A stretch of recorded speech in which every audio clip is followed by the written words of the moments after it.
we used to go to my nan's house for lunch on a Sunday, and we used to play cards. So while the lunch dinner for us, it's us dinners. Dinner, isn't it? Being made. I used to play solitaire with the cards, and on the ace of spades, there was a really lovely little drawing of this place, and it said Vitoria over the top of it. And I used to look at it and think, Vitoria, I wonder where that is. Never in a million years thinking I'd end up living there.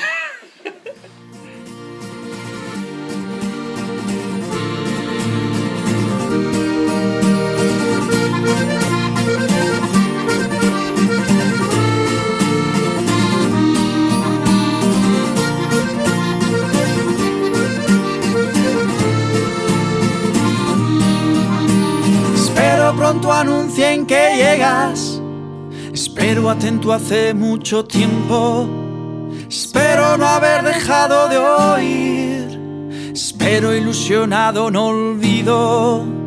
No olvido un silencio, un paseo. No olvido un gesto, ni tu invitación. No olvido ese mago concierto. Espero ilusionado, no olvido.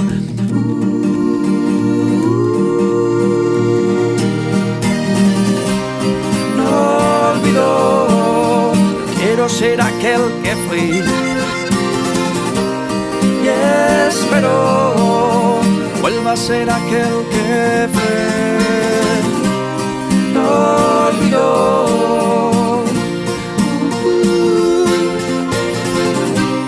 y espero.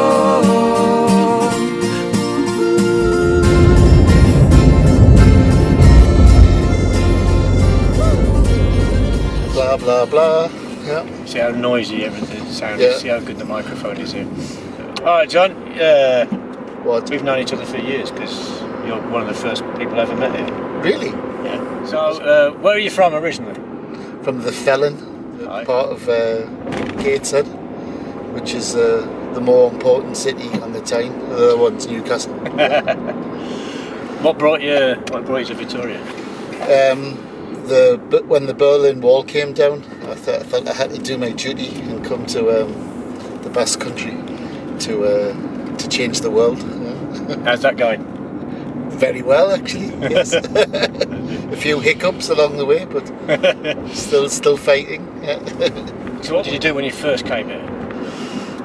Cried because I couldn't speak anything. And what was your first job? Apart from crying. First job was teaching the landlady's daughter English, which was weird because she used to do the classes in a dressing gown, which is really weird. Right. Yeah. Yes, that must have been a bit strange. Yeah. So over the years, have you taught many other people in their dressing gowns? So when we started Skype classes and telephone classes, I suppose most of the students early in the morning are in their pyjamas. Yeah? I never really ask them, but ask on a phone class, asking people what are you wearing can be a bit dodgy. So I suppose you've seen a bit of a change from your first class to, like you say, you're doing Skype classes via telephone. Yes. The evolution. How have things evolved in teaching over those 20 odd years? I think I know what I'm doing now, just about. Because when did you actually come to Vitoria? To live in September 1992, but I'd been visiting on and off since 87, I think. I used to come to the fiestas. So is that what brought you to Vitoria originally, like the idea of the fiestas? Two things: political reasons and also the fiestas. I thought that every day would be like the fiestas, and I didn't realise that when the fiestas are on, it's a pretty boring place. Is Vitoria boring? I was misinformed. Why are you still here? I mean, the title of this documentary is "What Are You Still Doing Here?" Okay. Well, I think I'm more just a stubborn person. I think partly because of the kids. The two daughters are from here, but one of them's actually gone to Glasgow after being here for 18 years. She's gone to work or study in Glasgow. you know, got a flat, okay, partner, and you sort of build your sort of roots here, you know. I would say, yeah, because the family, nice job as well, which me and you and others organised for ourselves. Nobody gave it to us. We organised the cooperative ourselves. Yeah. And also, it's, for me politically, it's an interesting place to be, you know. Yeah. When are you going home? Or are you already home? Is that concept of home? I've been thinking about that for a while. It's like, I'll give it an anecdote, right? I went to vote, and in the local elections and the European elections. I went with my partner and some neighbours, right? And partners from Bosnia.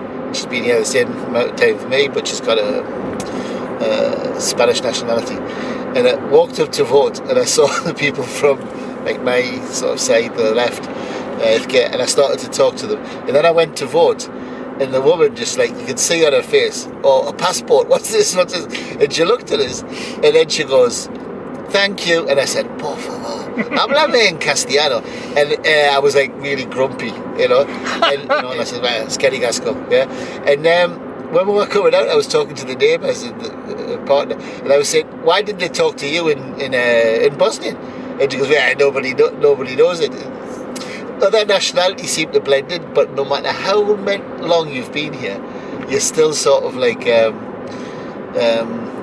signalled as a foreigner or a British person, and everyone thinks they can speak to you in English. And I'm not making a big thing of it, but yes, I am. Yeah. But it was just like everybody looks at you. You know, you go in to vote, exercise your democratic rights, paid your taxes, and then they start speaking to you in another language, in your language, like, you know, they probably think they're being nice. Yeah, but I mean, I think it's a genuine attempt to be nice, isn't it? Yeah, but you think, you know, if I've been here that long, that I've got the right to vote, do you not think I can speak Spanish? Yeah. That's the thing, that's sort of like, and the thing is, I'm saying this to you, but I wouldn't say it in that way to the people here. But it is a bit annoying. It's annoying. It's a frustrating, annoying thing. Yeah. That even though they're doing it from in a nice way, from a nice place, they're maybe not conscious that we don't like that. I just want to be a normal person here doing my normal things.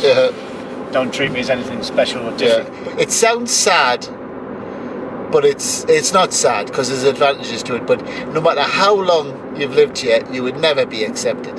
Like I said to my little daughter, I says, you know, buy us one, when I'm old enough, boina, you know, and I'll walk around with a Basque hat on. With a chapela, chapela, yeah.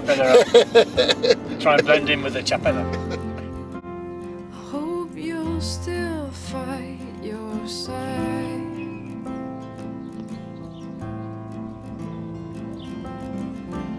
Cause if I'm alone in this, then I sure lost it. Evening, Paul. How's things, Rob? Not bad. Oh, you want to chat? Yeah, okay, let's go. Head outside. Where are you from? From Dublin, in Ireland. So you're drinking a cup of tea? But, you normally pull pints? Oh yeah, pull pints normally, but I obviously, you know, I'm working. Had you worked in bars before you came in? Oh yeah, I'd always worked in bars. Yeah. Since I kind of went through the ranks, so to speak. Yeah. From the time I was like 17, collecting glasses, and then one crazy night in Dublin, like the guy said, do you know how to pull pints? And I'm like, yeah, well, I've seen you doing it tons of times. I think I can. Okay, get in behind the bar, and that's when I left glass collecting and got into this pulling pints part of the bar business. What on earth are you doing here? Well, right now, I've been here now for nearly 20 years. I have my business that I set up 7 years after I arrived here. We've been here now 13 years, and I'm married to my partner. That's my business partner. She's actually my wife. I prefer to explain it that way.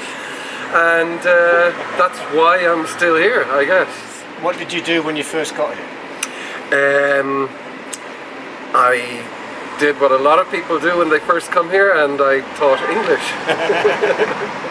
And I also worked in a legendary bar that doesn't exist anymore, called the Man in the Moon. Right. Which was kind of the central spot for all the Anglophones in town. That was a class place, wasn't it? Yeah, it was a really great place, yeah. So was it after working there? Is that why you had set up your own bar? Yeah, I kind of like thought I got the whole working behind the bar out of my system. And I came back and I started working, well, Stuart, when I was there one night drinking pints, he asked me would I like to work at the weekends. And I was like, yeah, okay. I mean, I don't know if I want to work at the weekends, but I definitely know how to do bar work. And then that's when I got bitten by the bar bug again, just after I thought it was all gone. So which do you prefer, teaching English or pulling pints? And making gin and tonics? Yeah, I think now I definitely prefer the bar work. I found like the teaching was a bit like mentally exhausting, like kind of, or exhaustive, I don't know how you say that. And that's just like a good English teacher. Yeah. We'll consult that online. Yeah, and yeah, so it was kind of like bar work is kind of like a second nature to me. It's kind of just normal conversation, the weather, politics, music. I mean, it can get a lot deeper than that, like depending on the customer, how well you know them. Yeah. But yeah, I think I definitely prefer bar work. It's like being an English teacher at times, but with beer. Yeah, exactly. Like, you know, people do come obviously to practice their English here. Or they might have a grammatic question or grammatical question that they want clearing up, and I try and help them as best I can. And if, for example, if you're around when they ask me, well, I just kind of like refer them to you. That's it. An English teacher asking. Yeah. So here's a typical question you might get from people back home and stuff. Yeah. When you're going home, or when you're coming back? Well, never. I don't know whether they're going to like have a party or be disappointed, but like the answer to that is that now, never. Never. Something cataclysmic would have to happen for me to actually go back and live in Dublin. Yeah. Dublin's also a very different place now. I don't know if I'd like to live in Dublin anymore. That's a good point. I mean, it's a great place, but it's just not the Dublin I left. It's kind of a strange place to me now. Yeah. And so Vitoria's you like living in Vitoria? Yeah, I love Vitoria. I like going out and cycling a lot, so like, you know, we've got this beautiful green ring around the town and the Basque Navarro all the way to Estella. Yeah, it's a great place to live. I love it here. It's kind of like really laid back. It's a very safe, very beautiful place, very clean, and I like cycling a lot, so there's lots of possibilities to get out there on your bicycle without actually going on the road where there are traffic and you risk you kind of risk your life. So, and around here it's all kind of flat as well, isn't it? So, yeah. So isn't it amazing how now everybody cycles around town, whereas when we first got here, well, maybe when I got here 25 years ago, nobody cycled anywhere. Yeah, very few. Okay guys, bueno. Well, it's a green capital, like, you know, so I think the whole idea of going around on bike is really good, protecting the environment, even though I think the local town hall, where they do an awful lot for cyclists, they could concentrate maybe on organising the network of bike paths a little bit better, a little bit widespread. If you go to the new barrios, the new neighbourhoods, you will notice that they have like very wide bicycle paths actually incorporated into the pavements, which is excellent. So they are making the effort. Built in. Yeah, built in, whereas the centre might need a little bit of that. Squeezed in. Yeah. Cheers.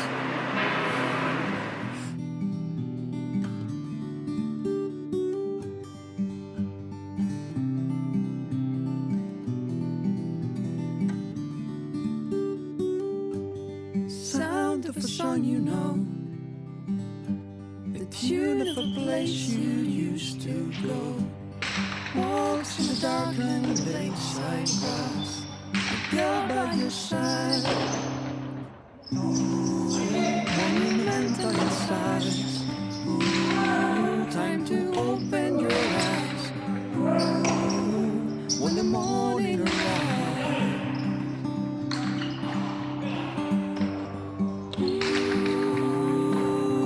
She loves you, yeah. She loves you. Alright, Darren.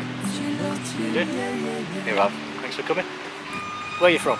I'm from Ennis, What's the that? west of Ireland. West of Ireland. You know, the question is, what on earth are you doing here in Vitoria? Well, my wife is from here, and we met in Ireland while I was doing hotel management. I was training, and we met in a hotel there. And then I was placed in an Irish hotel group over in Cardiff. And after a number of years, I started saying, well, I'd like to go back to Ireland. But Maria said, no, let's go to Vitoria. I said, no, let's go back to Ireland. But eventually, we came here. So despite your sort of best efforts, you ended up here. That's right. But I thought it was only fair because obviously Maria had lived over there for a number of years, and she'd seen my culture. She spoke the language, and I thought it was only right just to come here and experience Maria's culture, learn a bit of Spanish. So, but to be honest, I thought we'd come for maybe 2 years and then go back. But yeah, so I thought I was going to be here for 2 or 3 years, maybe a year in Vitoria. I went to San Sebastian for a year, and I came back to Vitoria, and I've been here ever since. I didn't hop around the rest of Europe like I thought I might, or go back home. Me and you worked together. Yeah. Right. Have you always been an English teacher in Vitoria? Yeah, since I came here, yeah. Have you done anything else? And in the last year I've had the opportunity to get into more squash coaching as well, which has been really nice and something different, and just like a little bit of variety, not to be doing the same thing all the time. Yeah. But and I'm really enjoying that. That's a lovely experience. It's springtime. Yeah. It's snowing. So, yeah. And I suppose that, as well as maybe doing something like that here, is maybe an opportunity I may not have had over there. Yeah. Who knows? Is that why you're still here? Because you can do. I mean, the point of this documentary is to discover what on earth are you still doing here. Why are you still here? Well, the thing is we ended up buying a house. we have 2 kids, and so in that sense, it's not that easy to go just to up sticks and go back. It's the kids are happy in school. Maria's very happy here as well. I have to be honest, I do get bouts of homesickness, and there's times I really would like to go home, but then there's that thing of the grass is always greener as well when you go home as well, and you speak to especially it is in Ireland, isn't it? It definitely is. For example, when I go home on holidays, I only see everything is great, isn't it? Because that's you're on holidays, but and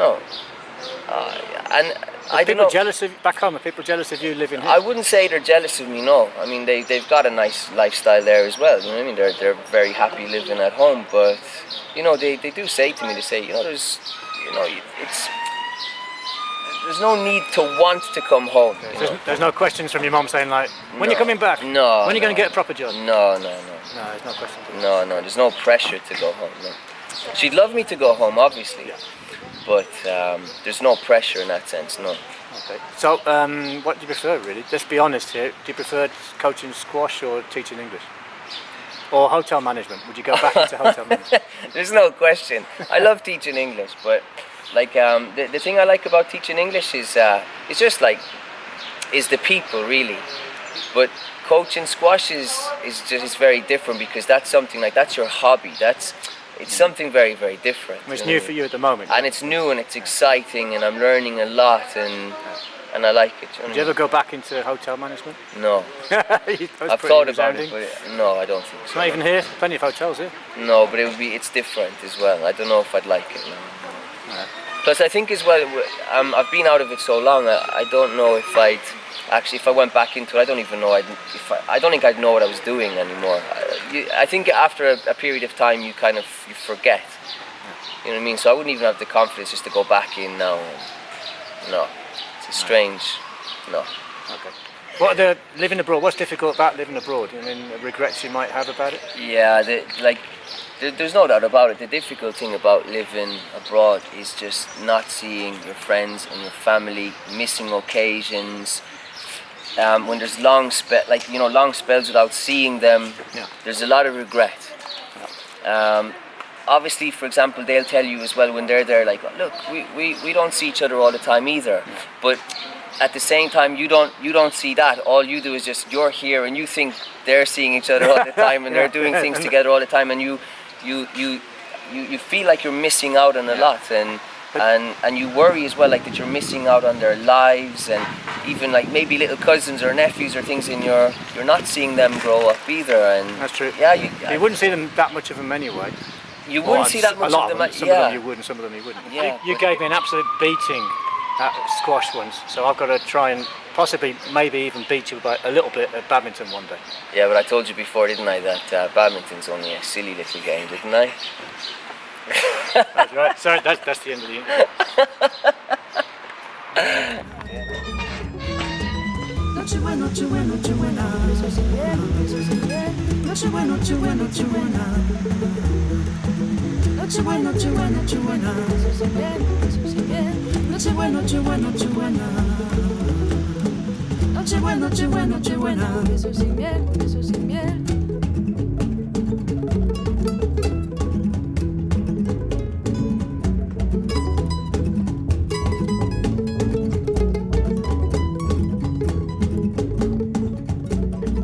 Yeah, okay, we're on, yeah. Okay.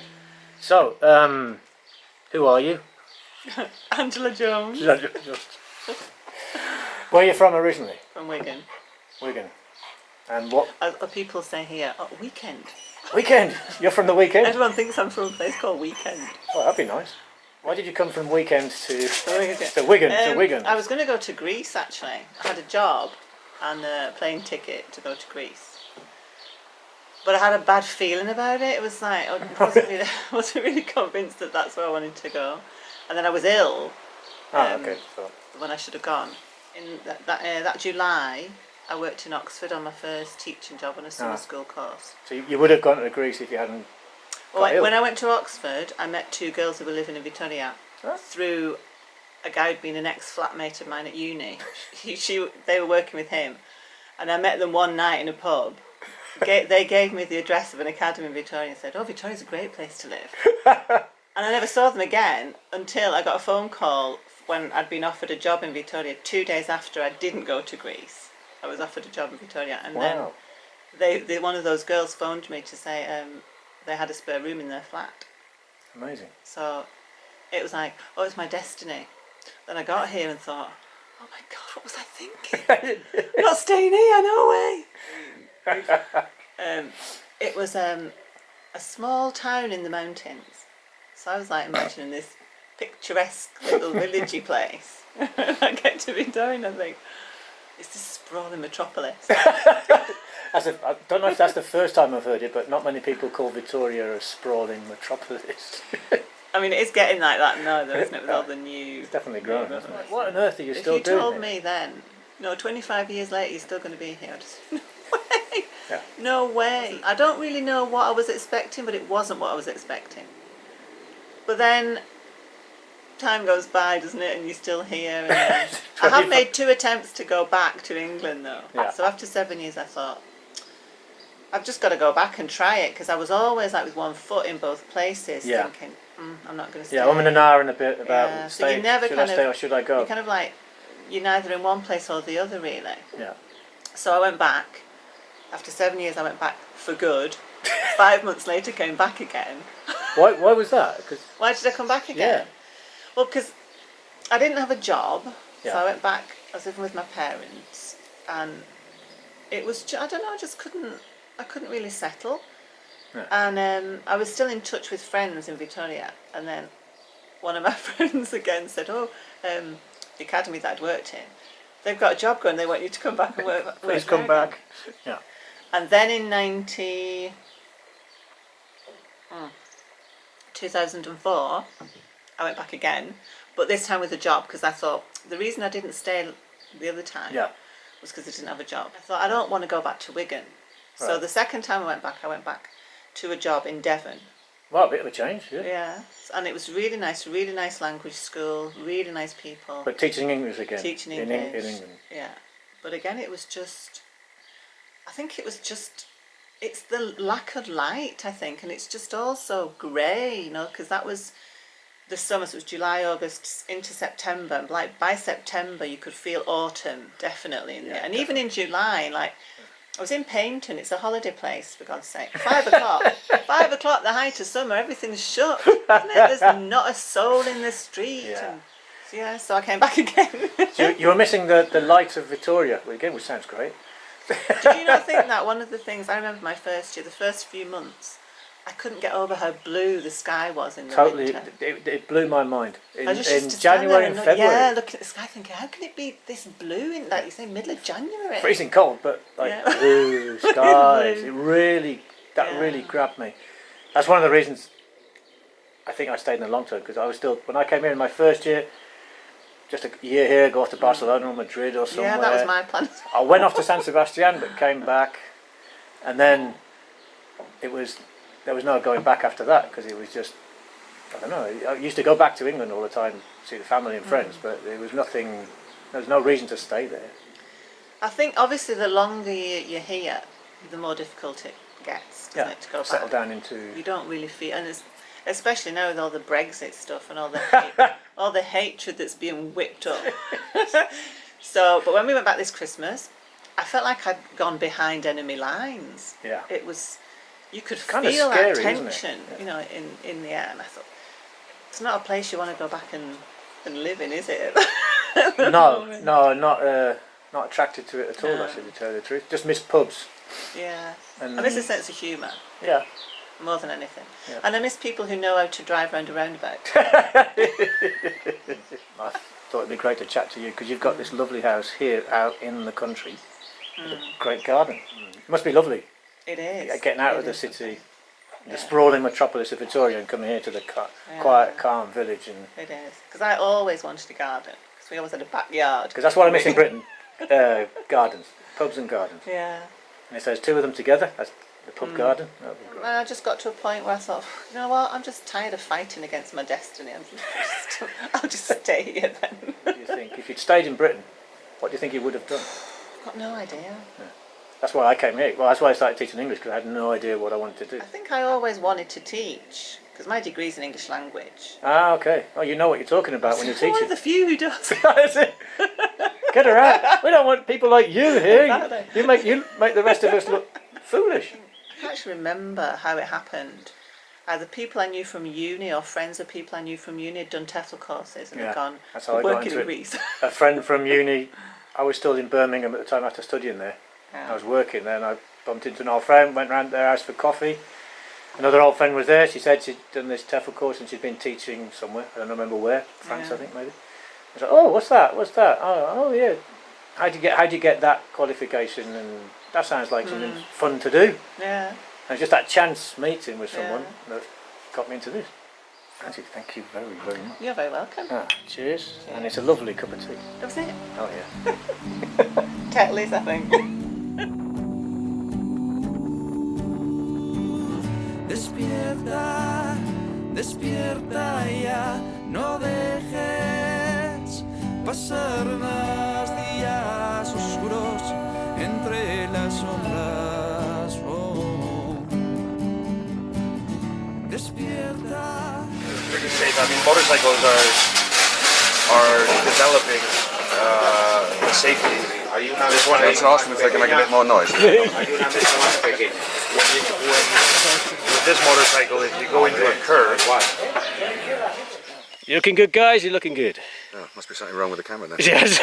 This is the Hairy Arse Giri's Biking Society Group. the HAGS. Breakfast Club. Gentleman's Breakfast Club. Yeah.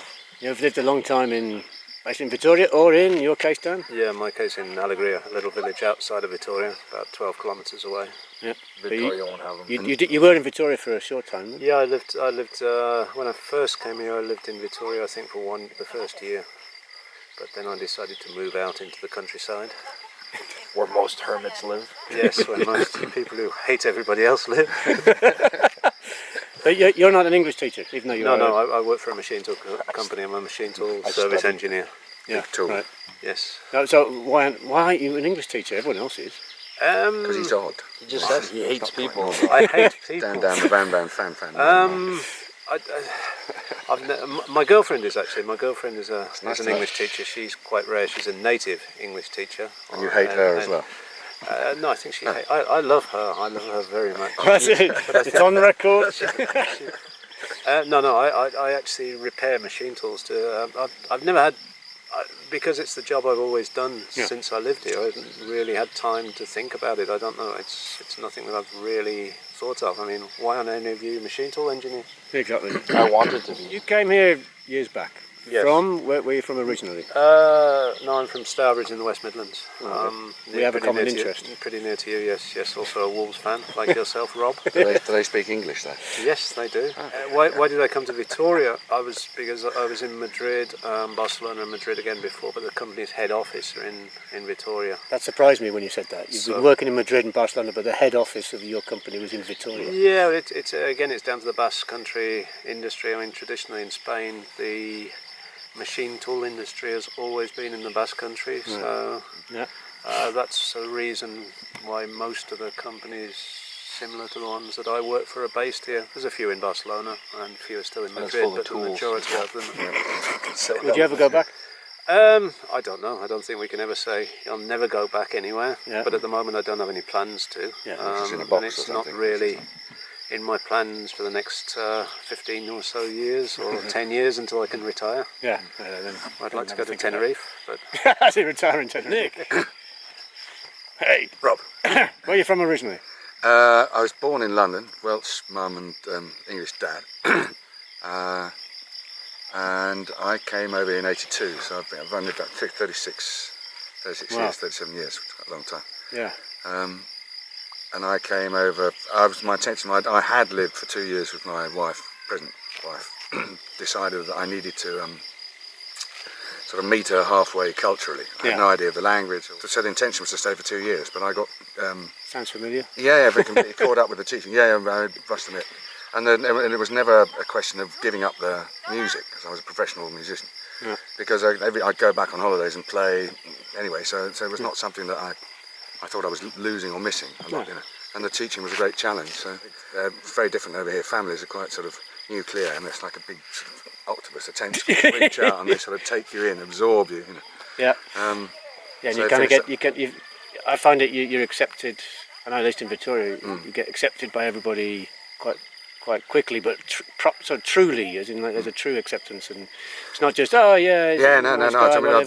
But actually, like you come in, you become part of the family quite quickly. Yeah, no. So I was welcomed in Victoria. Like, what are you doing here? What are you doing in Victoria? And it's like, oh, great, fine. And people just genuinely surprised that. Yeah. Nowadays there's tourism in Victoria, for goodness sake. But Yeah, there was none of that. yeah, exactly. And it was like, oh wow, you're here. Oh, that's wonderful. Great. Yeah. Do you want to come out? Do you want to come and play football on Saturday? Yeah, they were very, very inviting in that respect. Yeah. You were a professional musician before. I was before I came over here. Yeah. And now I've been a teacher since I came here. Worked in the Montreal Cooperative, and then had my own academy. And then they asked me. I was teacher training for the Ursulinas school, and finished up working there full time. And now we've taken over the school. We've changed the name. It's a cooperative called Un Guiri. And I work there, run the Cambridge exams, and teach extracurricular classes as well. Yeah. So very, very cover a lot of things there. Oh God, yeah. I mean, it's full on, hell of a lot of hours. No free time at all. No, but it's a passion, isn't it? It is, yeah.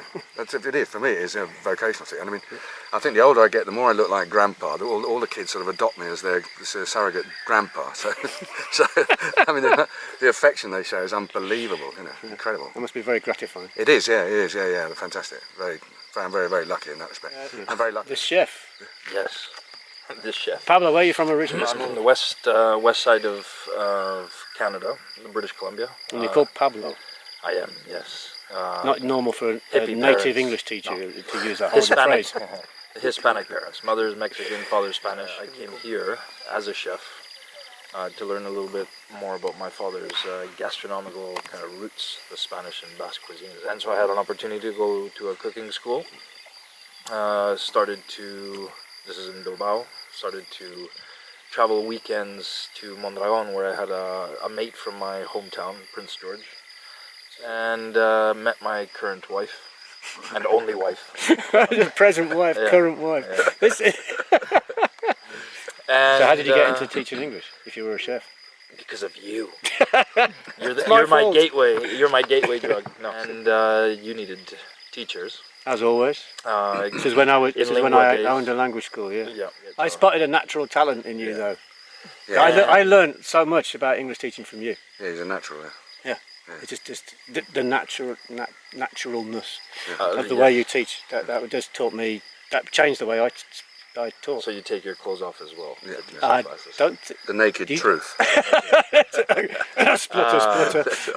Yeah, I remember you saying it was Sorry. like, I said, hey, why do you want to get into English teaching? He said, well, the hours as a chef are a nightmare. Yeah, it was quite different. If I could get out of that. Here in Well, the hours chefing used to be and quite rough, for, depending on how you work, but in academies, it's quite tough timetable. If you've got someone that runs a regular timetable, then you find you're desperately busy from 6 in the evening till 10 o'clock at night, and then on weekends as well. It's all a bit arse about face. Yeah. 6 till 10, or 4 till 10, and then with weird long breaks in the middle. I worked in restaurants in Britain, in England, and in Amsterdam, luckily enough. And in Britain, it was 6-day week, and that was in the contract. 9-hour day, 6 days a week. Right.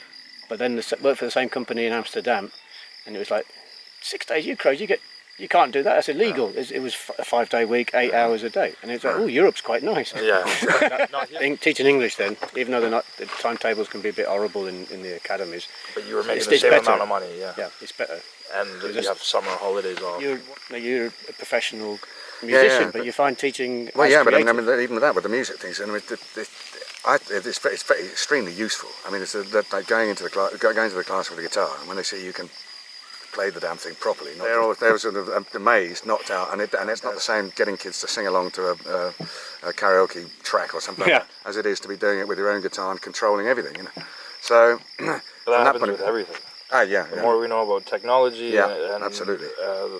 I go in with a frying pan and an individual cooker or whatnot, and beat them about the head, and make scrambled eggs in chistorra, and so have one of you're them. bringing your skills into your absolutely. English I teaching. think that's where the creativity and the you can do anything. You can raise. Dan, you should become a teacher and start teaching people how to fix tools that other What people. turns him off about teaching is the student. I don't like work. I'm not a people person. Yeah, I've never wanted to teach in a proper school, in like a state school, because groups of 20, 30 people and teenagers. Even more. I had 43 kids in the class when I started. I could never imagine doing that. I mean, I've also got comfortable teaching adults in companies. See, this is how you work, but why do you get on bikes at the weekend and disappear off with your current and present wives at home? That's my therapy. Therapeutic. Right, yeah, definitely. But thrilling as well. It's exciting. Yeah. You know, I mean, it's only about the size of your palms, 2 palms actually, in contact with the tarmac. I saw the love in your eyes, and I got a really big surprise, just for a fleeting moment.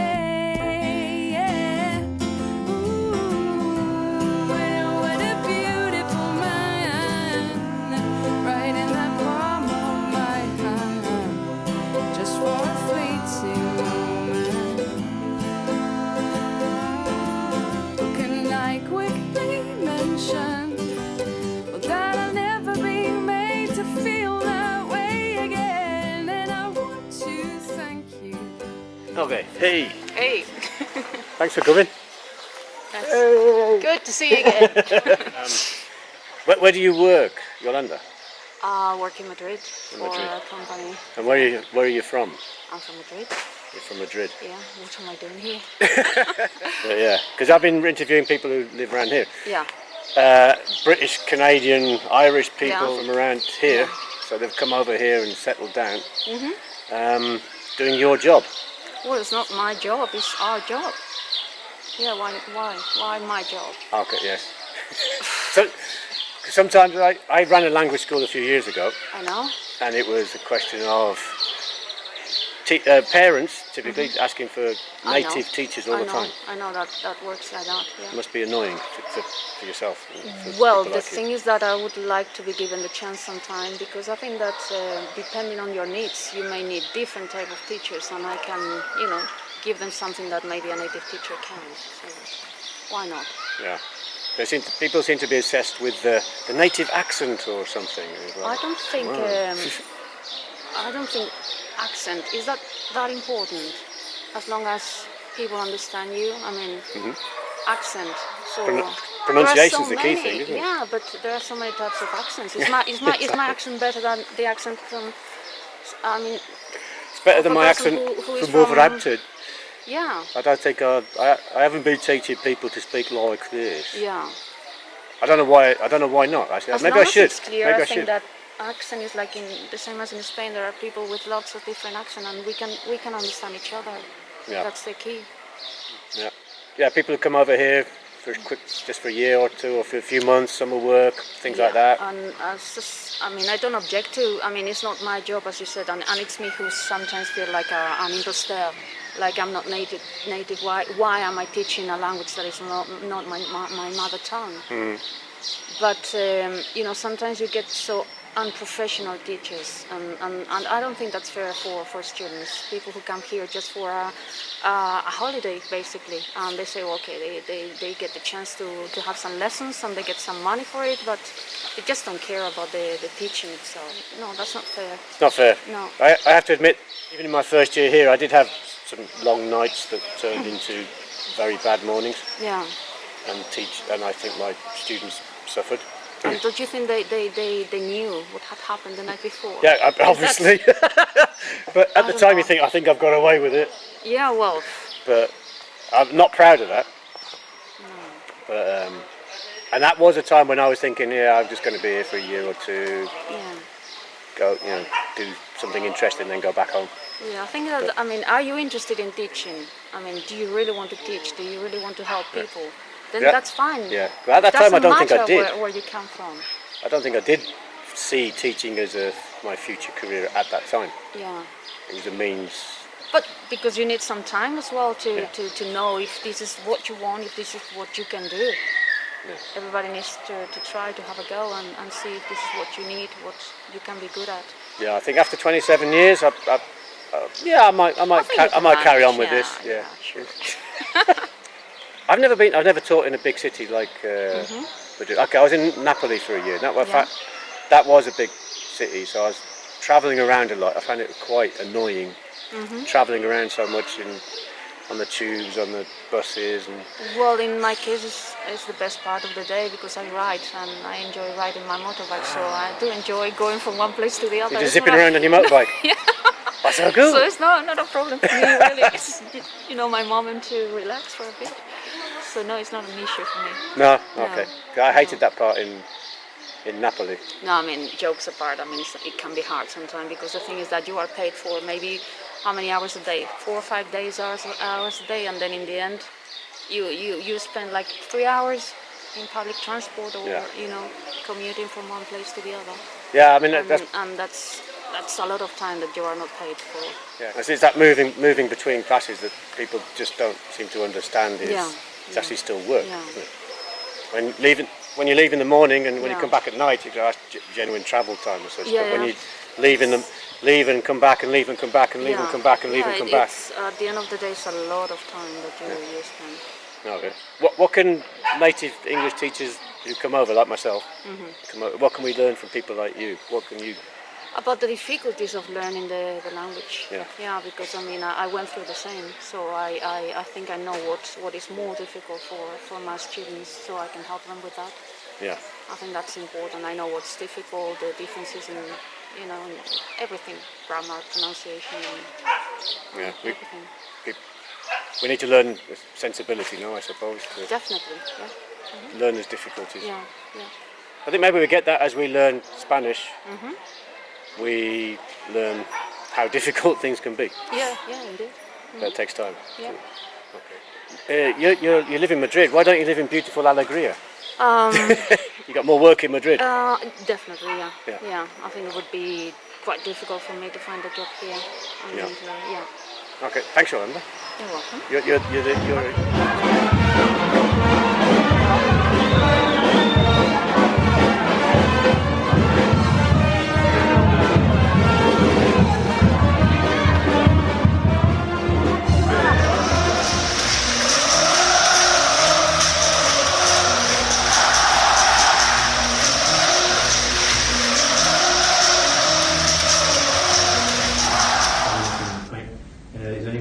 believe you can stop him in the next game? That's a good question regarding next and notes, because Poirot first of all he has a quality, but let's see how he scores points.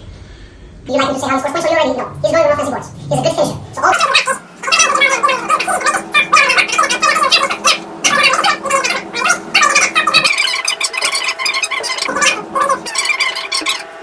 Pues Poirot tiene muchas calidades y puede marcar los puntos. Termina muy bien, termina los jugadores de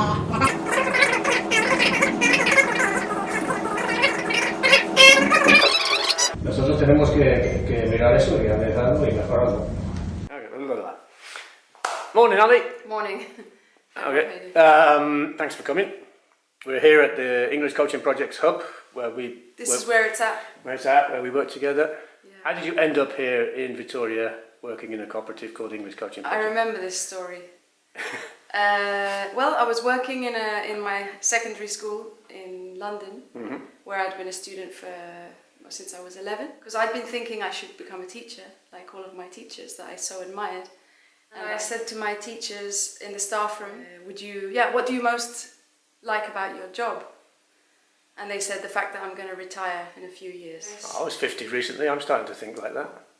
I don't know, I'm not sure how old they were, but they were definitely getting closer to retirement and thinking they wished it was over. Yeah, I wished it was over. So the messages I got were just, oh God, you don't want to become a teacher, not yet. And they said, go abroad and do a gap year, do a year in Spain and find out who you are, enjoy life, get into the sunshine. Don't do what I did and go straight into teaching. Okay. It's like a prison sentence. I got my TESOL teacher training. Okay, yeah, important. And Google search. English Academy Spain. Cool, you're lucky. When I was looking for work, I did training with In Lingua, because In Lingua had a whole massive chain of like 300 schools around the world. So I thought if I can get in with them, then I'm going to be able to find work in different countries and different places. So you got a job in the end. I actually don't remember those details, but I do remember walking around in the rain in the middle of July in Vitoria with a map that had been torn into so many pieces I couldn't find my hotel. And I was on the verge of tears, but at the same time I couldn't help noticing that Vitoria was really beautiful. And there was this like model village effect in the Virgen Blanca square. Okay. My first few days here, I just felt immediately comfortable and at home. I chose to come here, but mainly because of the salary was better than any other offer I got in Spain, but also because it was near Bilbao. Because I'd never heard of Vitoria, and it was like, where's Vitoria? So I looked in the rough guide of Spain, and it's a lively university city, blah blah blah. So that sounds good. And then I saw that it's not far from Bilbao, and I knew Athletic Bilbao. When I'd been living in Italy, one of the important things that I'd been doing at the weekend or midweek was watching football. So I used to go to San Siro. I went to see Napoli play. So it became relevant to you. Yeah. And so I was great, at the weekends I can go and watch Athletic Bilbao play. And I became a big fan. I was waving my Corinho Athletic against Real Madrid and things like that. I really got into it. But by the end of the season, I discovered basketball, Baskonia, and Deportivo Alaves in Vitoria. So you've amazed me with the way you've learned Spanish. You come across it at school, right? You taught it a little bit. So you came over here with a bit of an advantage. I have to say, I didn't know any Spanish when I came over here, but I was speaking Italian when I got here. That really helped. That really helped me. The transition from Italian to Spanish was quite nice. It was quite handy. But to get to the level you're at now, which is completely fluent, lovely accent, attention to detail. A lot more than. What have you done to get to that level? There's this hunger. I know this is really. It's going to sound like a cliche, but I have a hunger for more. So I've never stopped wanting to learn Spanish. Okay, so you never got to that point of fossilization. That's the word I'm looking for. Fossilization. Oh God forbid. Yeah, exactly. Yeah, you're not allowing that to happen. Presumably, you can't avoid that. I think you can. There are things that will get stuck. Like you'll get stuck in certain habits that people can point out to you and help you by correcting you. I hate being corrected because it hurts my pride. I absolutely need it for my mission. But you accept it as essential for your mission. Okay, because you've moved on to Basque as well. Well, that's the thing. When I got here, I expected to learn Spanish, and then I saw all these signs and bar names and menus in a language I couldn't understand at all. And I thought, why is Spanish so difficult? Yeah, I remember saying, okay, Spanish first, then I'll get onto Basque. I have actually started studying Basque 4 times, and then always got the excuse of being too busy, cannot get around to it. I don't know anybody who speaks Basque, all my friends are Spanish speakers who maybe speak Basque, maybe not, but that is not a Basque speaking environment that I move around in. But that's not an excuse. I feel, after 25 years, I feel like I'm pretty damn useless for not having learned Basque, at least to a conversational level. Well, it's all about mindset, isn't it? Like, you don't need to learn Basque. Not living in Vitoria. What is need, right? Yeah. But it's true that it could enhance your CV here if you ever want to get a job in something else. Definitely. And it can definitely enhances the way people see you. People have a lot of respect for me for learning Basque. Yeah, that's it. I think that's what I crave, actually, just the respect of having learned. Get to a certain level. They say it's a difficult language, and well done, Giddy's learned Basque. That's very good. And here in Vitoria, I don't know if you've become a musician, but you started playing here. You started playing in a band. You've recorded an album. You've released an album. Has Vitoria made you a musician? I think I was always a musician. Okay. I think I always sang at home and messed around with the piano, played the guitar a bit. Wrote songs since I was about 13, but they were pretty bad.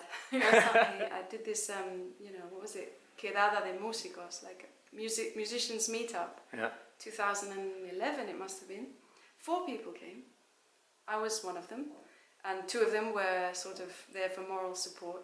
And the 4th was Igor Garcia Veitia. And Igor and I started singing together because we both played the guitar and we both sang and we knew how to harmonize. Yeah. You guys started playing together, and you won the concurso de maquetas. Well, Vitoria. Almost immediately he signed us up for the demo competition, the Alava demo competition, 2011. And we didn't even have a name, so that's why we came up with similar interests, because that's what we were based on. You know what I most remember that night, because I went down to see you guys play. Wow, yes. Was watching you play. I remember taking photographs and things. Yeah. It was actually the night that ETA announced its definitive ceasefire. Was it the same day? It was the same night. I should have. And I really remember that night for those 2 things: seeing you guys play together and getting that news that evening. I remember your photos. Yeah. I was very grateful for that. I find that night really emotional because of ETA's permanent ceasefire, and you guys singing together. I'm thinking, these guys are bloody good. Oh, that's so nice. Yeah, and we didn't win, but we were finalists. Right. Okay. And I thought being wasn't a finalist. It a couple of years later? That's the thing. Being a finalist. Then was you won massive. it a couple of years later. Yeah. That was like winning for me. Yeah. I couldn't believe it. I couldn't believe we were finalists. So the fundamental question of this film is, what are you still doing here, Ali? This is something I ask myself every year, around the end of the academic year when I'm completely burnt out and thinking, wouldn't I be happier if I'd stayed in England? I don't know if I'm the only one who does this. No, definitely not. So there are a few things. English coaching projects came along. It was so lovely, the encouragement and the support I received on the way in. And I thought, well, what have I got to lose? Try it out, join the co-op, and go mad in the process. Go mad. And I've just had an easier time since then with everything. It was definitely one of the reasons I'm still here. Okay. Language. Basque came along and said, learn me. Music, definitely. Not only the music I'm making now, I've got a new project. And I sing alone now, which is just part of overcoming fears. Yeah. And I think overcoming fears is what this whole journey has been about. Fear of speaking to people in another language and making mistakes, fear of singing in public, fear of running a company, making loads of mistakes, doing it anyway. And the people are just so warm and welcoming here. And I think I never felt as much human contact in London as I have here. I don't want to lose that, Yeah, it would be awful to lose that. You're absolutely right. I think that's why I'm still here. That's why I'm partly. That's why I'm still here too. Yeah. The warmth of everybody. Ali, thanks a lot. Thank you, Rob. Should we go off to work now? Yeah, we should probably look at the accounts, I think. Yeah. Okay. Brilliant. Thank you. Thanks. It's another long day and I find myself trying to find myself, but it's all in vain. Halfway through I stop to think of you and somehow minimize the pain. It's been a real hard year and I've had it up to here, and it's a wonder I've not blown it all to hell. I sometimes wonder if I'm not on some kind of life-saving spell. Could be your coffee, could be your coffee, could be your coffee kisses, baby. Could be your coffee, it could be your coffee, could be your coffee kisses.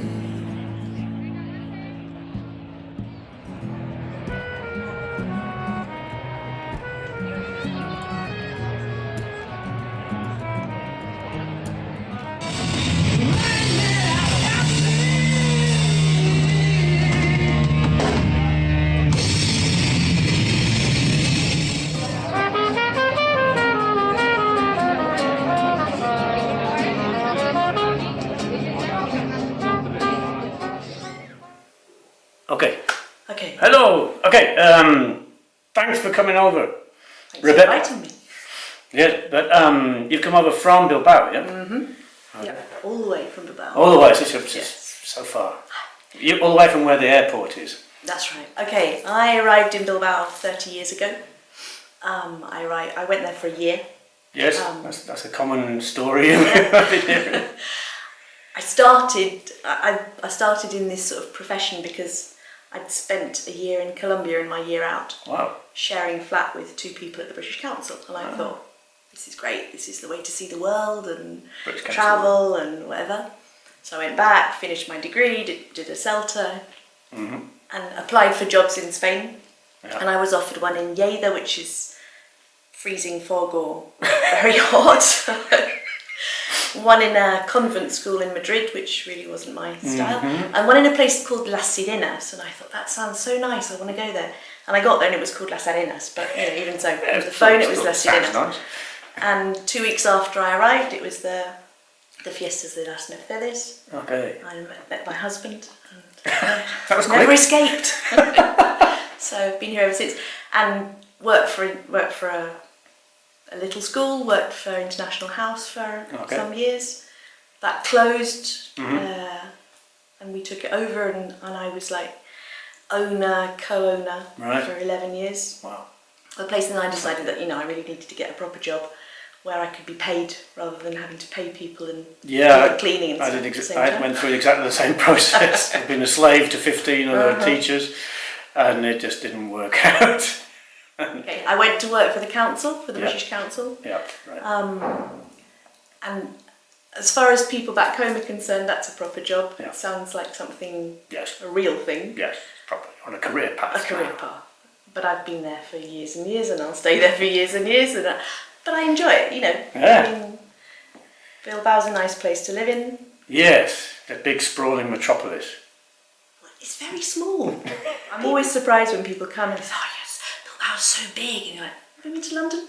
Yeah, the last 30 years must have been amazing to have seen that transformation. Yeah, it really has. The Bilbaínos are so proud. Yeah. Like Bilbao is the it was the centre of the earth, the centre of the world before, wasn't it? Really? And now it's even more. Now it's the beautiful centre. Yeah. I like that. They deserve to be proud about it. Oh yeah. No. You come to the Basque Country and people are really proud of where they're from, aren't they? Absolutely, I really when like they shove that. it in your face as well, to a large extent. But it's wonderful, it's great, I love it. Yeah. When my kids were doing berzos at school or something, or doing racing with chingas, and I thought that was brilliant. If somebody did say, I'm a Morris dancer. Yeah, that's totally right. You'd just be so embarrassed for them. Yeah, dancing here is a great positive thing that everyone does, and you're not embarrassed to do it. But back in Britain, if you're a Morris dancer, my sister's a Morris dancer. Oh, sorry. We tend to criticise Morris dancing in Britain as something silly for people in villages, really, and we don't appreciate there are people in villages who love it, and I think that's really good. Yeah. So you've brought up your kids here doing a proper job. Well, They're trilingual. Isn't that great? They feel very Basque as well. Yeah. They love going back to Britain. Yeah. But they're definitely they're Basque kids. They stayed at home to go to university. Yeah. They will leave at some point. But I've become a Basque mother because I don't want them to leave now. Yes, that's an important thing. No, I like it here. I can't see anything that would make me want to go back to Britain.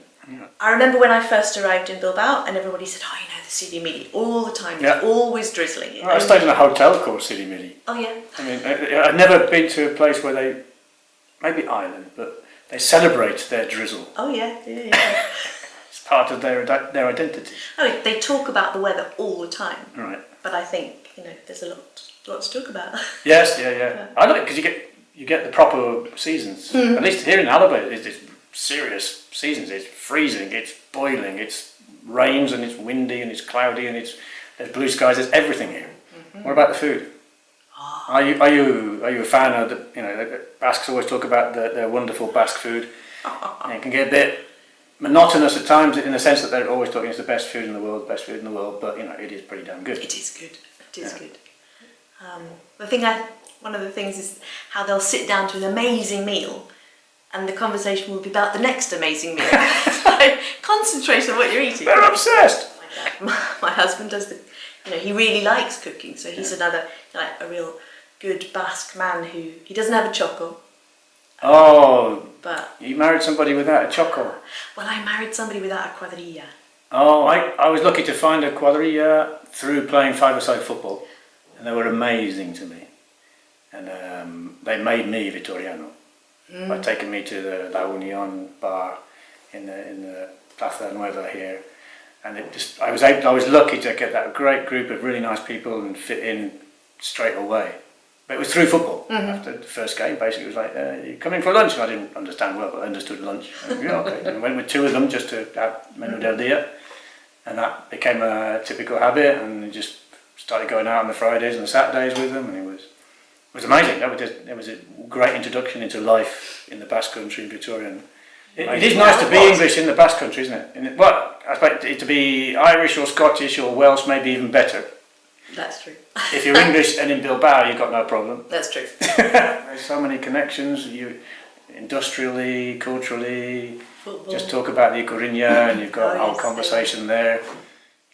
So, Rebecca, what on earth are you still doing here? I asked myself the same question, but to tell you the truth, I like it here. I like it a lot, and I really don't want to go back to Britain. You don't want to go back to Britain? Especially not at the moment. I haven't done my paperwork to become a Spanish citizen yet, because it's never been required, so I've never got round to it. I'm so indecisive. I haven't done it yet. I went into Eroski the other day, and they were trying to get me to have a Eroski credit card. Okay, yeah. And then she looked at me. I hadn't even spoken to her, and she said, "Pero necesitas vivir aquí y tener una cuenta bancaria aquí." I'm like, "Yeah, okay. I've been here for a very long time. I know I don't look as a..." So yeah. One day I will. If it's necessary, I'll do it. But I'm happy here. Brilliant. Thank you ever so much for coming over. Appreciate you making an effort to come over on a boiling hot day. Air conditioning in the car, no problem. No problem. It's great. Okay, thanks very much. Thank you. Is there anything else you'd like to say? I always think when people complain about, "Oh, have to go to work," and you think, "Hey, we're on holiday here. This is like we could be anywhere. We could be in a pedal dash semi in Britain, but we're not. We're here, and it's the sun shining. And if we wanted to leave, we could leave, but we don't want to leave." Even on those miserable, wet, rainy February mornings. But they're good. You've got to have that to have the sunshine. It's great.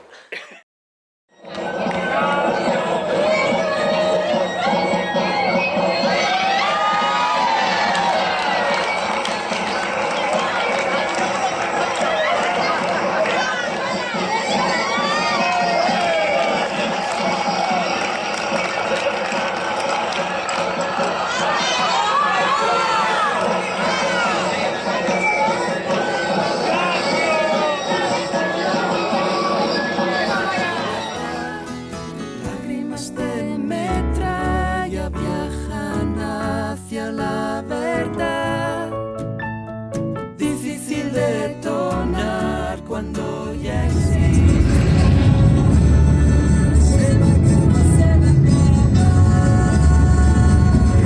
Okay, so I've interviewed loads of people, and I'm now going to go and meet my colleague Kez to chat about what everyone's been chatting about. I've been interviewing these people because I'm trying to find the answer to the question, what are you still doing here, myself? And after listening to all those friends of mine say what they're still doing here, I think I might be able to answer the question myself. So I'm going to chat to Kez about that, and we're going to come to some kind of conclusion. And hopefully it's not going to rain, because it's been boiling hot for the last few days, and now it looks like it might rain. Fingers crossed.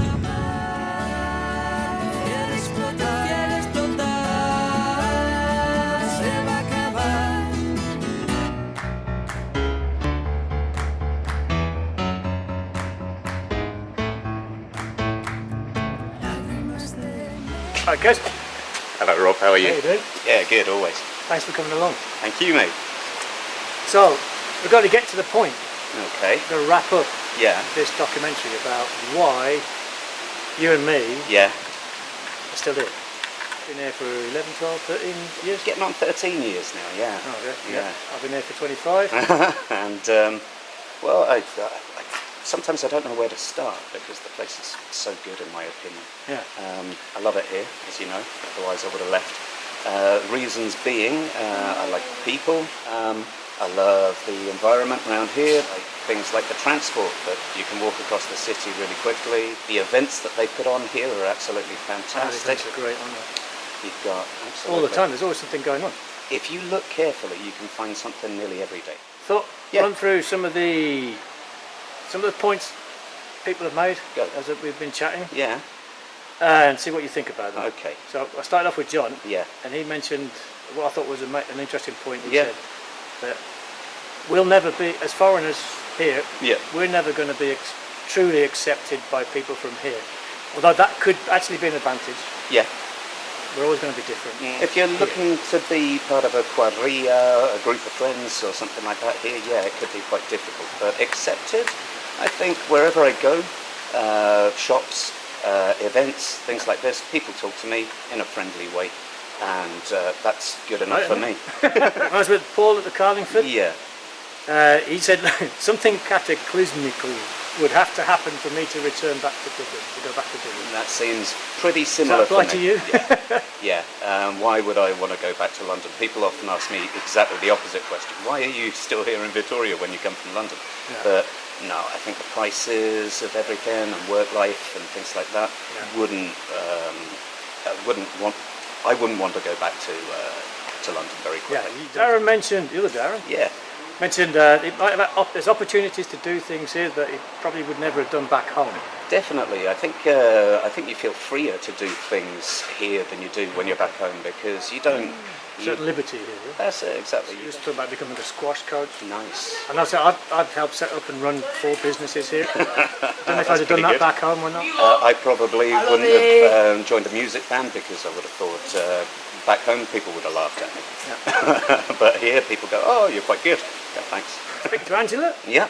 She said, quite a simple way, stopped fighting against my destiny. Because she tried to go back home twice, she said. Oh, right, it's okay. And she found that this was her destiny. She always came back here? Yeah. Boy, that's a very interesting point. If it's your destiny, definitely don't fight against it. Dan, who's an engineer and not an English teacher. Oh, okay. Yeah. He was quite logical that he'd be here. Yeah. Because of the industrial weight of the weight of industry in the Basque economy. Okay. That as an engineer, it's a logical place to be. Because I teach loads of engineers. Yeah, you do. We go out in factories all the time. And we're teaching people to get work as engineers. Definitely. The economy is quite strong. It's not bad here. Okay, yeah, Nick mentioned the nuclear family. Right. Way, so as he came here, he was kind of taken in, like tentacles kind of way. And the affection that people show, his students as well. Yeah. And so that affection, Ali mentioned it as well, the warmth of the people. I think you probably know about that because of your family and your suegros that still invite you to things, even though you're not still part of the family as such. Yeah. But My ex still invites me to things, and their family still invite me to things. And yeah, you do feel cared for. Yolanda, speaking to Yolanda. Yeah. She spoke about the need for people like us, in a sense, just to be professional about what we do. Because we can complain. People can complain about people coming over here doing a rubbish job for a short time and clearing up. Most definitely. And I felt that I've grown into this job and to do it and become more and more professional about what we do. And before you know it, you are a professional. That's it, exactly. Yeah, I feel that being part of the cooperative makes you focus your attention on doing a very good job all the time. Talking to Rebecca as well, what I liked about one thing she said is that she brought up kids here and everything. And the kids one day will probably leave, maybe, whatever. But she said she doesn't want to leave now because she's become a Basque mom. Nice. Exactly. You get tied to the area if you've got things like that, or if you've got a business, or if you've got your roots down in a place, a house, whatever it is that keeps you here. It keeps you here. It keeps you here. Yeah. And why are you going to go anywhere else? That's it. Exactly. If you want to, you can sell. And you can go somewhere else, but it will take more effort to leave than it does to stay. Yeah. So I've got a question for you this time. All right. Yeah. Why did you become a patatero? All right. I've got to thank two people for that. One is Machallen. Yep.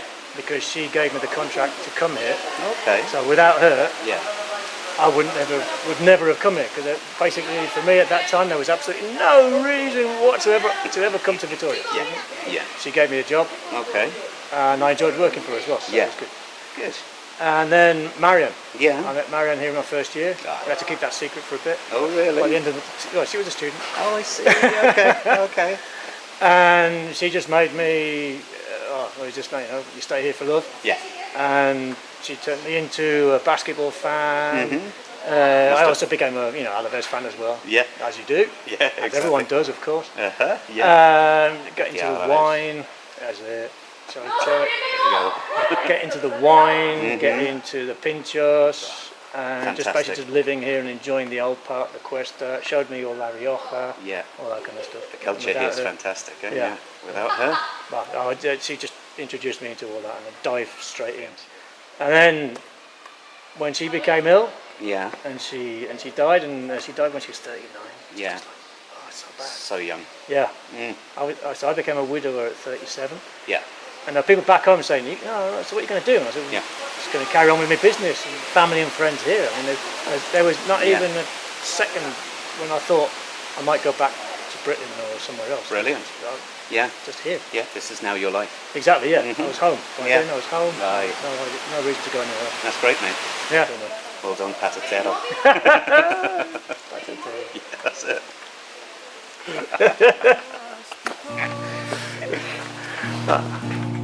Sugarretan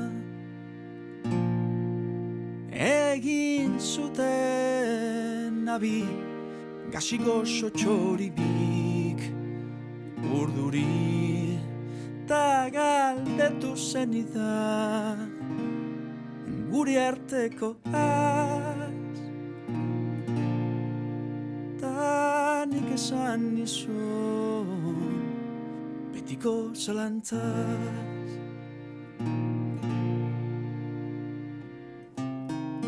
ez eman buelta gehiago ez alda izango ba maitasuna dela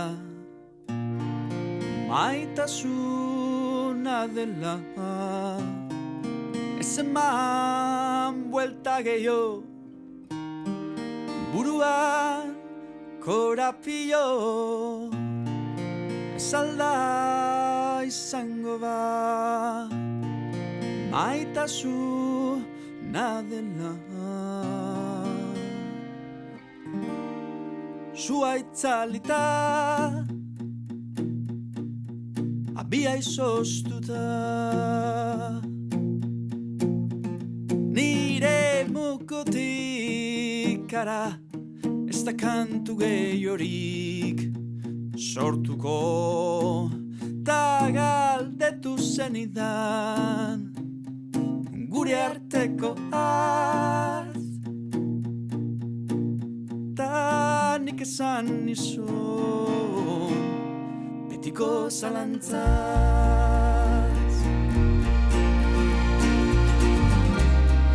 Ez eman buelta gehiago, ez alda izango ba, oitu garela